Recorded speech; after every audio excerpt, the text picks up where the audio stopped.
Hey there, this is Mike Goldstein with the Crushing It with Kitchen Remodeling podcast. And today I want to talk about older Americans who have a lot to worry about, from retirement to taking care of grandchildren, or really just trying to keep up with technology. But one thing they don't need to worry about is their kitchen. So we're going to talk about some tips for remodeling your kitchen and making it more accessible for older Americans today. And we're going to talk all about this very important topic with Heidi Huynh, and we're going to do that just after this.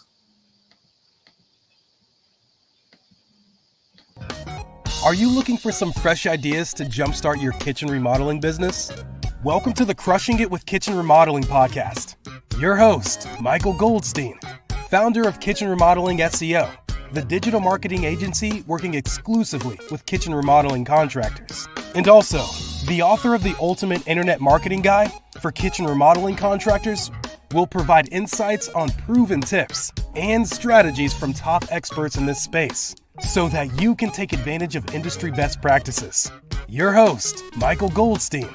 Join Mike as he shares his knowledge each week with an insightful interview or educational segment about how to turn your online marketing efforts into more kitchen remodeling leads and sales opportunities than ever before.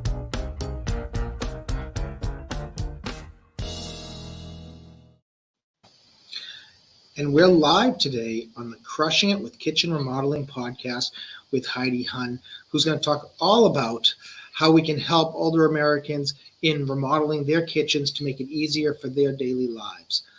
So Heidi, how are you today? I'm doing good. How are you? I'm doing fantastic.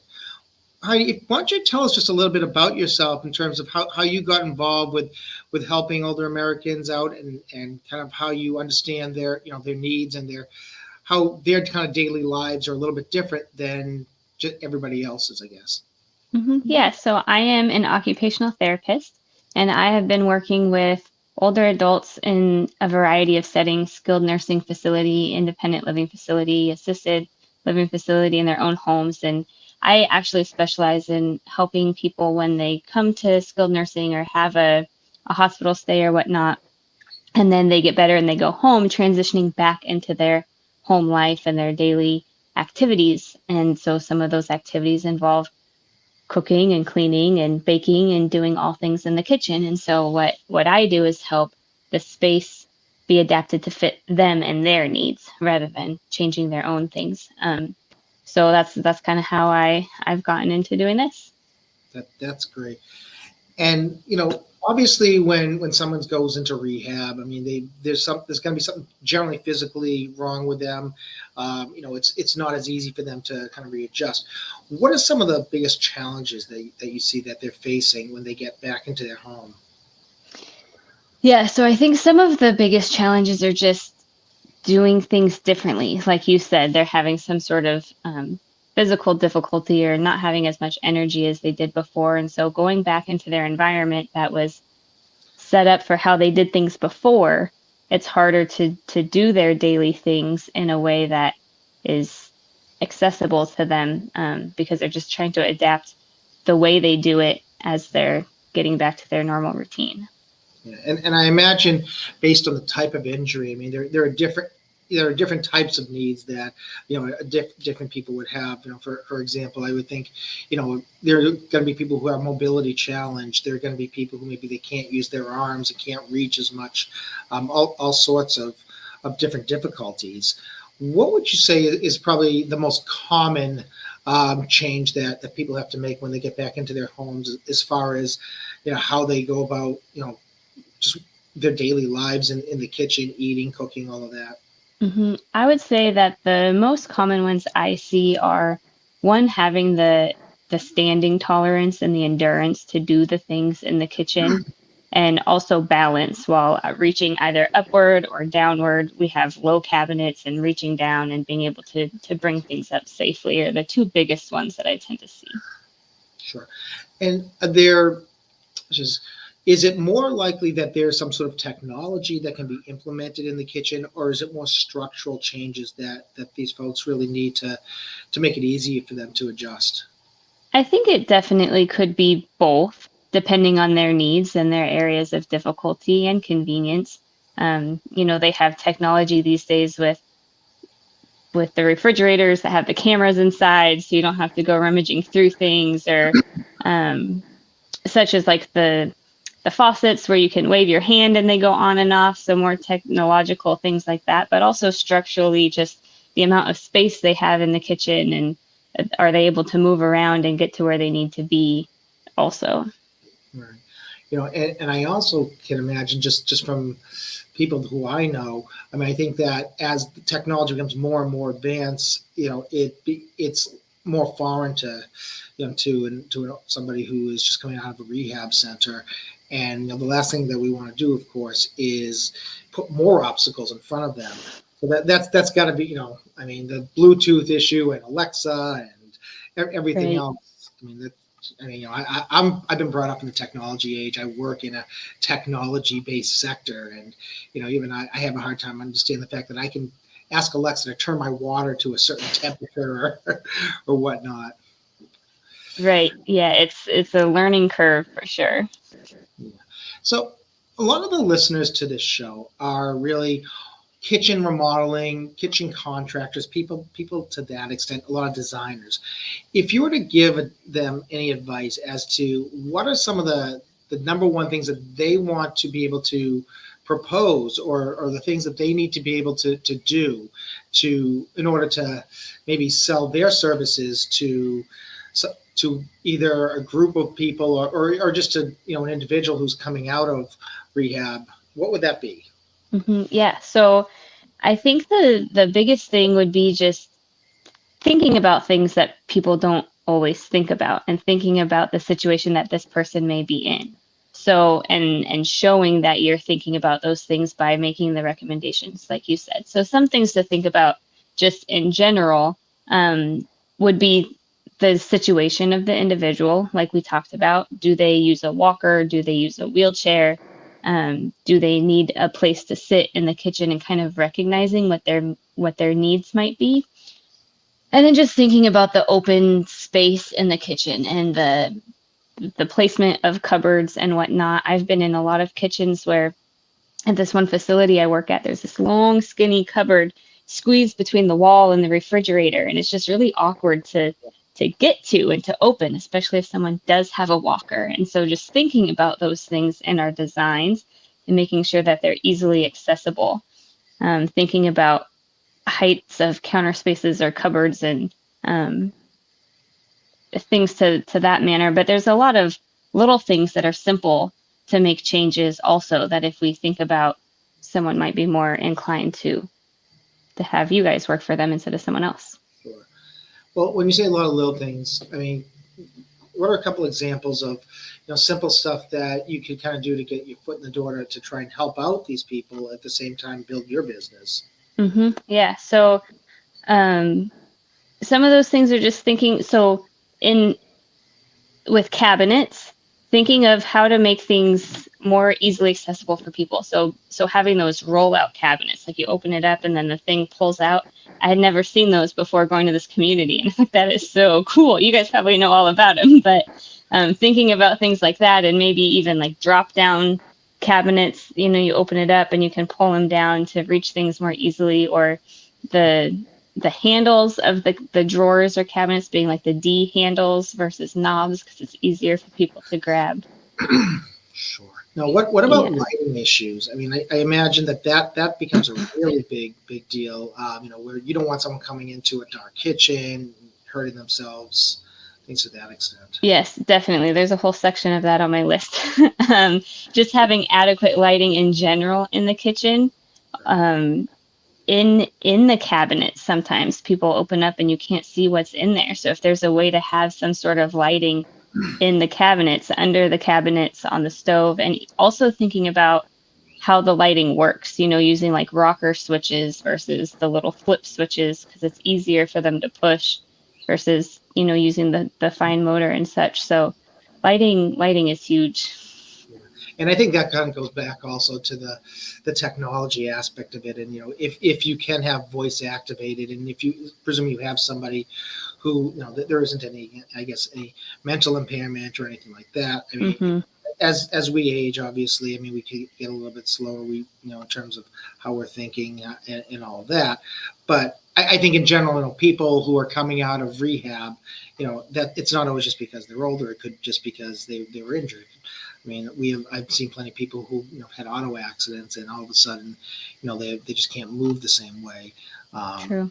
And those kind of people, especially, I think, who are very comfortable with technology, and as new technology comes out, there are a lot of ways that we as home improvement specialists, we can provide that opportunity to to make life a little bit easier, where you don't have to physically do something, but it's more of a mental task or a speaking task. Definitely. Yeah. Now, what about do things like color scheme and brightness does that ever come into play? I mean, is that ever become an issue? It does, mostly with contrast. Hmm. So if everything is a similar color, all a light color, it's hard to see where the countertop ends and the walls begin, or where the floors are. So I would always recommend having, the countertop and the wall different colors, something of contrast. And it was even recommended once that if you are like creating a countertop, is there a way to make like the edge of the countertop, the rim, a different color, so that they can recognize where that edge is for people who have lower vision, so you don't set something on the edge and have it tip over. Yeah, I mean, it sounds very similar actually to building websites for, for the companies, where you want everything to make sure that it's ADA compliant. That we don't create something that there are people who can't use it. Especially when you have visually impaired folks. I mean, there's so many different things that you have to take into account. I think that the average person kind of just takes for granted. Mm-hmm.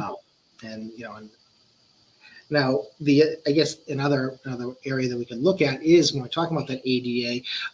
Are there any rules or any regulations that you're aware of that, types of accommodations that need to be made for people with disabilities when trying to, helping them building out their kitchens or their bathrooms or any remodeling in their home for that matter? Is there anything that contractors really they don't know about but they should? Yeah, so I don't know too many of the logistics of ADA compliance and whatnot. I know it's out there and it's all good to look into, and I specialize more in looking at what's right for this person and this person rather than universal, which universal is very important. Um, but where I'm at is looking individually, But I was just looking into some things the other day, and it was talking about if someone did need to sit in the kitchen, and if you're creating a space, either if they have a wheelchair or if they just can't stand up for so long, um, creating a space for them to sit with the width of your leg space being, at least 30 inches wide. And if it was like 27 inches tall, you could fit a chair in there and still have space to work, and then have other counter space that's taller. And also, how you were talking about in the intro with older Americans and working with their grandchildren and having families all come together. If you do have kind of different heights and different areas in the kitchen, everyone can kind of work together in their own abilities in those areas. No, I think that's really important. I mean, something that comes to my mind though is especially in New England, and maybe there are other areas of the country, but I know particularly there we have a lot of colonial homes, a lot of homes where the kitchen is on the second floor. It's a split level. You walk in, first thing you're staring at is stairs. Up and down. There's nothing on that level. And so I imagine there's probably a lot of opportunity to provide either maybe putting in smaller second kitchens in a first floor level, or providing some sort of chair lift or something to that extent. I mean, Mm-hmm. do you find there are a lot of people who, they because of their homes, they can't really get to where they need to be? Yes, definitely. I've worked mostly, me personally, in independent living facilities where it's all kind of made out more, and they can get to where they need to go. But I've been into some homes recently, and someone isn't as mobile, or if someone was in rehab, let's say they broke their leg or they couldn't put weight on their leg and their room was upstairs, right? And they can't get up and down the stairs, then yeah, they need someone else to make all the meals and bring it up for them because they can't get around. Or if the kitchen is too small to fit in with their walker, I have worked with people with that before. And so they can't move around and do what they need to do just because they don't have the space to do it.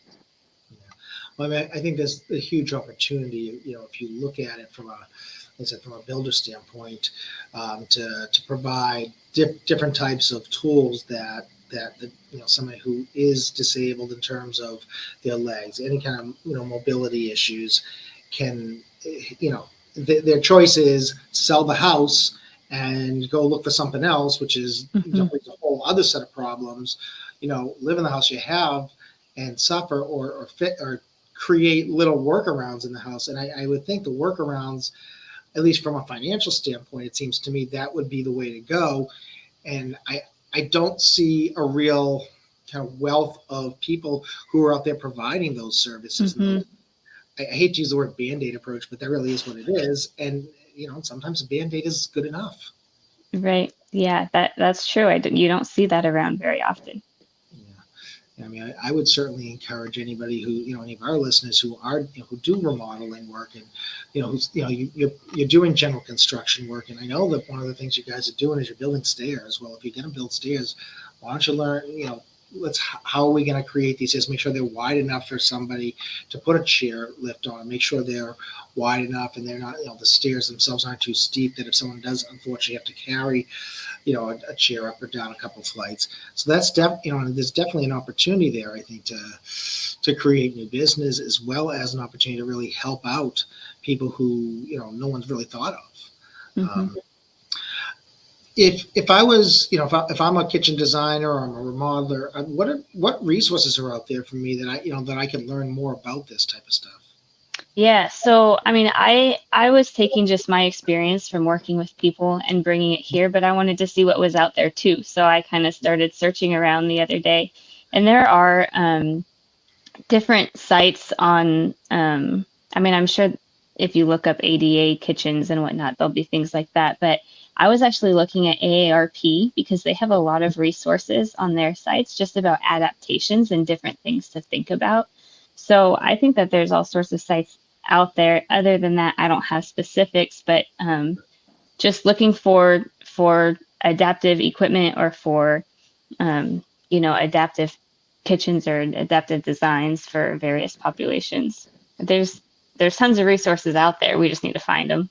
Yeah, and I'm sure the ADA has a ton of them. Like you say, ARP probably has a ton. I'd be willing to bet your local assisted living facility or nursing home, they probably, if they don't have those resources, they would know who to direct you to talk Mm-hmm. learn more about it, which can only really increase our marketability if we have that knowledge. So that's a really great takeaway. For sure. Now, I do really quick know that there are some certifications that people go and get to learn more about this too. There's a bunch of them out there. One is called CAPS, Certified Aging in Place Specialist, but they do a lot of, education toward contractors also. And I don't know the names of others, but there's a few out there where you can go to take this course and learn all about this stuff too. I see.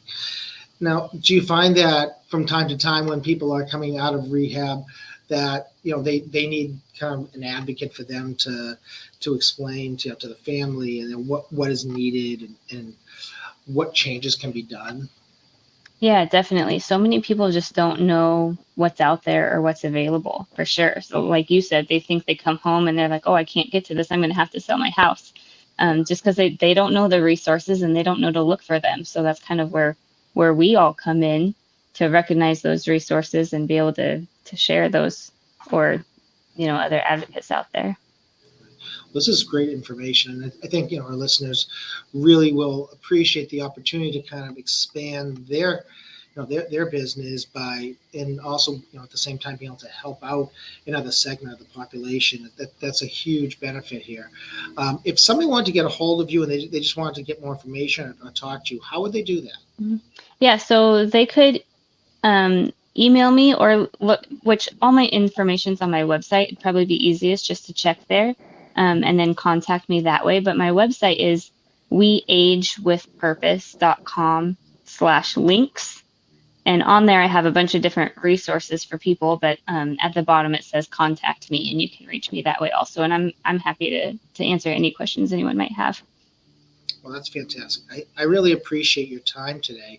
But before we kind of head off, is there any last bits, little nuggets of wisdom you'd like to just share? Nothing specific, just like we said at the beginning, kind of take every situation that you guys are working on and think about, yes, universally, how can I best do this, but also for this specific person that I'm working with, how can we really connect with them individually? And I think that would be huge, just for each person you work with to really feel like they're seen the way they are. No doubt. Well, I really do appreciate you coming on. So if anybody out there is looking for information about how best to help out people who are disabled and coming out of rehab, going people who are going to struggle and they might need some changes in their home, Heidi Huynh is available, and I'm sure she'd be more than happy, based on what you've told us today, to talk to people. So again, I'll thank you, and we're going to sign off here at the Crushing It with Kitchen Remodeling podcast. Hope everybody had a great day. Hope everyone learned something special. Check us out anytime you want at kitchenremodeling.seo.com, and we'll see you next time.